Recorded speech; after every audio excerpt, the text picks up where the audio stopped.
الحمد لله رب العالمين نحمده ونصلي على رسوله الكريم أما بعد கண்ணியத்திற்குரிய அல்லாஹ்வின் நல்லடியார்களே, சங்கையும் புனிதமும் மிகுந்த இந்த ரமலானுடைய மாதத்தை நாம் அடைந்து இறுதியிலே இருந்து கொண்டு இருக்கின்றோம். இன்னும் ஒரு சில தினங்களில் இந்த ரமலான் நம்மை விட்டு பிரிய இருக்கிறது. நபி ஸல்லல்லாஹு அலைஹி வஸல்லம் அவர்கள் கூறினார்கள், ரமலானில் இறுதி பத்தியே நீங்கள் சொர்க்கத்தை அல்லாஹ்விடத்தில் கேளுங்கள், நரகத்தை விட்டு பாதுகாவல் தேடுங்கள் என்பதாக நபி ஸல்லல்லாஹு அலைஹி வஸல்லம் அவர்களுடைய கூற்று. இறுதி பத்தியில் நாம் எல்லாம் இருந்து கொண்டு இருக்கின்றோம்.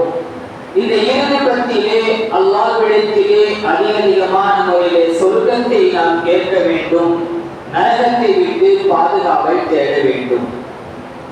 ஏனென்று சொன்னால், சொர்க்கம் இருக்கிறது அல்லாஹ் தஆலா நமக்காக வேண்டி படைத்திருக்கின்றான்.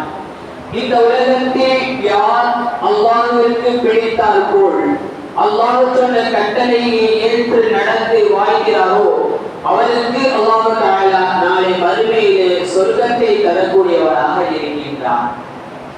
அவ்வாறு அல்லாஹ்விற்கு மாற்றமாக நடந்து தம் மனம் போன போக்கில் இந்த உலகத்தில் வாழ்ந்தார் என்று சொன்னால் அதற்கு பிரதிபலனாக நரகத்தை அல்லாஹ் தஆலா அவருக்கு தரக்கூடியவனாக இருக்கின்றார்.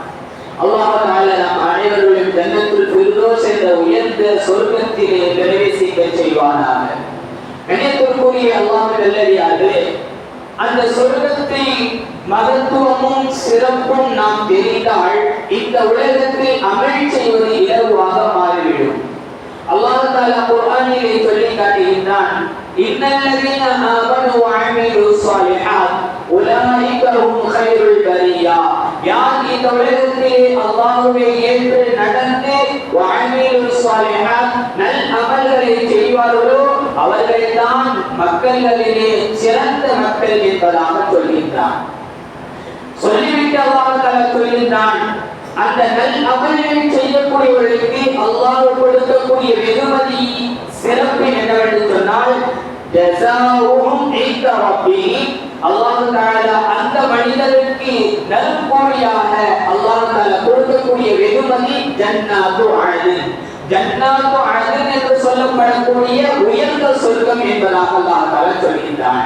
சொல்லிவிட்டு அல்லாஹ் தஆலா அந்த ஜன்னாத்து அத்ன் என்பது எவ்வாறு இருக்கும் என்று அல்லாஹ் தஆலா வர்ணனையிலே சொல்கின்றான். தஜ்ரி மின் தஹ்திஹல் அன்ஹார். அந்த ஜன்னாத்துல் அத்ன் என்று சொல்லப்படக்கூடிய அந்த சொர்க்கத்திலே நீர் ஓடைகள் ஓடிக்கொண்டிருக்கும் என்பதாக அல்லாஹ் தஆலா சொல்கின்றான். சொல்லிவிட்டு இறுதியாக சொல்கின்றான், காலிதீன ஃபீஹா. அந்த சொர்க்கத்திலே அவர் நிரந்தரமாக இருப்பார் என்பதாக அல்லாஹ் தஆலா சொல்கின்றான். கண்ணியத்திற்குரிய அல்லாஹ்வின் நல்லடியார்களே, இந்த உலகத்தில் நாம் எந்த அளவுக்கு நல் அமல்களை செய்கின்றோமோ அதற்கு பிரதிபலனாக அல்லாஹ் தஆலா சொர்க்கத்தை தரக்கூடியவனாக இருக்கின்றான்.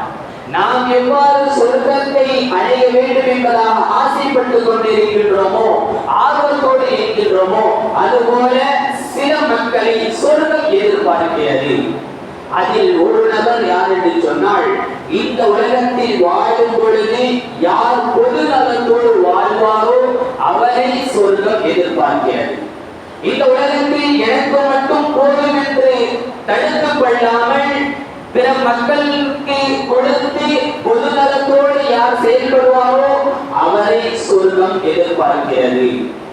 கண்ணியத்திற்குரிய அல்லாஹ்வின் நல்லடியார்களே, நபி ஸல்லல்லாஹு அலைஹி வஸல்லம் அவர்கள் சொன்னார்கள், ஒரு மனிதர் வீதியிலே நடந்து கொண்டு சென்றார். பாதையில் இடையூறு தரக்கூடிய ஒரு கிளையை அந்த மனிதர் வெட்டினார். பிற முஸ்லிமுக்கு இடையூறு தரும் என்ற அடிப்படையில் அதை அவர் அப்புறப்படுத்தினார். அப்புறப்படுத்துவதன் காரணமாக அவர் சொர்க்கம் சென்று விட்டார் என்பதாக சொன்னார்கள். இன்னொரு ஹதீஸிலே நபி அவர்கள் சொல்வார்கள், ஒரு நபர் பாதையை கடந்து செல்லுகின்ற அந்த நேரத்திலே பிற முஸ்லிம்களுக்கு இடையூறு தரும் விதமாக கற்களோ முள்ளோ அல்லது வேறு எந்த ஒரு பொருளாக இருப்பினும் அதை அந்த நபர் எடுத்து அப்புறப்படுத்தினார் என்று சொன்னால் அவருக்கு சதகா செய்த நன்மை கிடைக்கும் என்பதாக சொன்னார்கள்.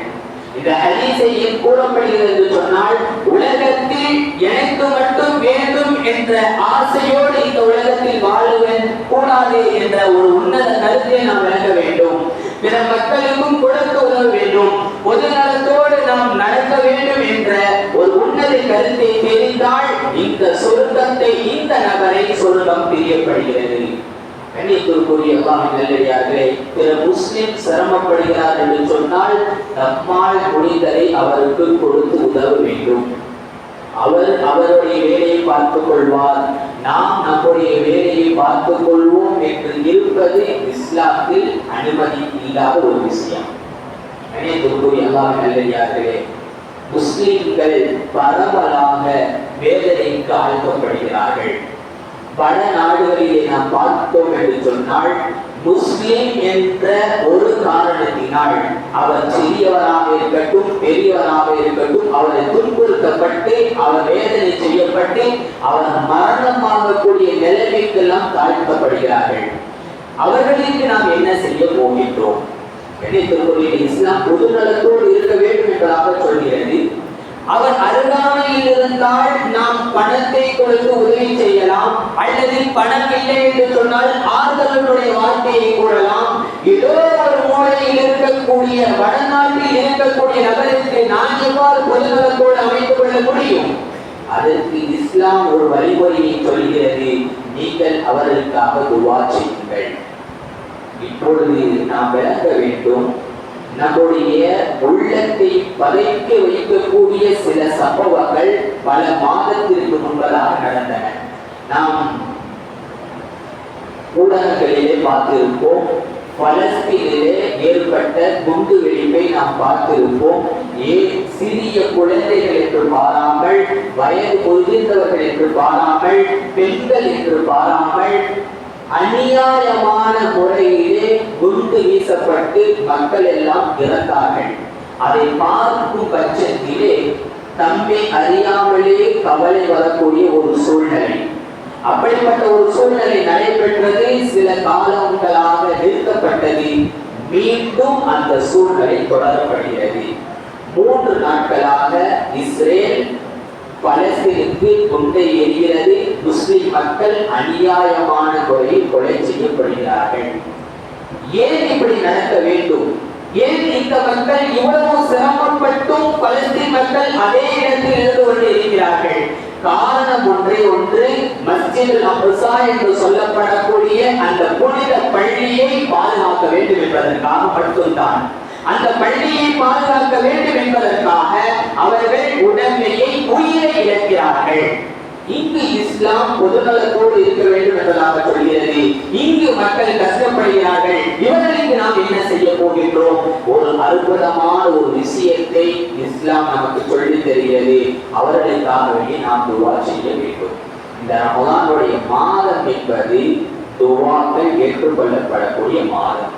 எவ்வாறு நமக்காக வேண்டி கேட்கின்றோமோ, நம்முடைய சொந்த பந்தத்திற்காக வேண்டி கேட்கின்றோமோ, நம்முடைய அண்டை வீட்டாருக்காக கேட்கின்றோமோ, நம்முடைய மஹல்லாக்காரர்களுக்காக கேட்கின்றோமோ, எவ்வாறு தம் பள்ளிவாசல் இருப்பவர்களுக்கு கேட்கின்றோமோ, அதுபோல் தம்மை தெரியாதவர்களுக்கு நாம் கேட்க வேண்டும். ஏன் என்று சொன்னால் நபி அவர்கள் ஒரு அருமையான ஒரு கூற்றை சொன்னார்கள். பொதுநலம் எந்த அளவுக்கு முக்கியத்துவம் என்பதற்காக வேண்டி ஒரு அருமையான ஒரு கூற்றை நபி அவர்கள் சொன்னார்கள். யார் அடுத்த நபருக்காக வேண்டி துஆ கேட்கிறாரோ, நான் இன்னொரு நபருக்காக வேண்டி அவருடைய உடல் நலத்தை இனி ஆரோக்கியமாக கொடுத்து அவருடைய பொருளாதாரத்தை அபிவிருத்தி சென்றுவிடு என்று இன்னொரு நபருக்காக வேண்டி நான் துஆ செய்தால் மலக்குமார்கள் என் அருகாமையில் இருந்து யா அல்லாஹ் இந்த நபர் அடுத்தவருக்காக வேண்டி கேட்கிறார், அதே விடயத்தை இவருக்கும் கொடுத்து விடு என்பதாக மலக்குமார்கள் துஆ செய்கிறார்கள் என்பதாக நபி அவர்களுடைய கூற்று நன்றாக விளக்க வேண்டும். பலஸ்தீன் மக்கள் இஸ்லாத்தினுடைய அடிப்படையாக இருக்கக்கூடிய பள்ளிவாசலை பாதுகாக்க வேண்டும் என்பதற்காக வேண்டி போராடுகிறார்கள். அந்த மக்களுக்காக வேண்டி நாம் துஆ செய்வது கட்டாய கடமை. எவ்வாறு தொழுகையை கடமையோ அதுபோல் அவர்களுக்கு நாம் துஆ செய்ய வேண்டும். அவர்களுக்காக வேண்டி தம்முடைய சொத்தை கொடுக்க வேண்டியது அவசியம் அல்ல. அவர்களிடத்திலே செய்ய வேண்டிய ஒரே ஒரு கடமை நாம் என்ன, நமக்கு கேட்கும் பொழுது அவர்களுக்கும் கேட்க வேண்டும். இவ்வாறு கேட்டோம் என்று சொன்னால் அல்லாஹ் தஆலா பலா முசீபத்துகளை விட்டு அந்த மக்களை பாதுகாப்பான், முஸ்லிம் மக்களை பாதுகாப்பான். நாம் யோசிக்கலாம், பலஸ்தீன் தானே நடக்கிறது,